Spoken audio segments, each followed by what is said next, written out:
The history of our story began long ago.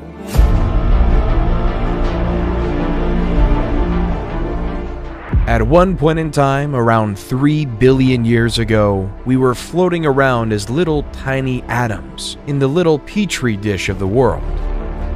Fast forward to around 6 million years ago, and we see the emergence of the first hominids, the family of primates that include humans. 1.9 million years ago, Homo erectus was the first species to leave Africa and colonize other parts of the world. They had larger brains than their primate ancestors. Around 400,000 years ago, the first evidence of the Neanderthals. Their bodies were adapted to the cold environments of Europe and Western Asia. Their distinctive facial features were some of the most human-like ever seen. Then came us, the only surviving species of the Homo genus.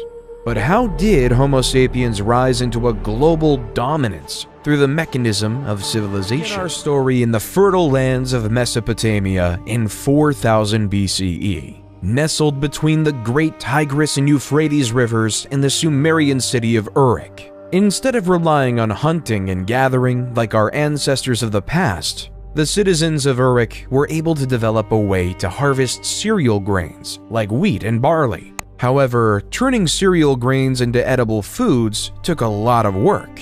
In the beginning, they had to use an invention called a hand mill, which consisted of 2 stones. As the grains were crushed between the 2 stones, the flour was collected in a container and stored for future use. This was the start of something great. This complex, strenuous process was our modern world's first example of agriculture. We no longer depended on hunting animals or picking berries for our food. Rather than using human ingenuity, we can create our own food source. This allowed Uruk to prosper into a place with over 50,000 residents. However, this change did have a change on the human body. The average height of men drastically shrunk from 5'9" to 5'3", and for women they shrunk on average from 5'3" to 5 feet. Instead of being the super athletes we were of the past, we were smaller, less noticeable farmers. People also became landlocked, changing the very essence of what it means to be human.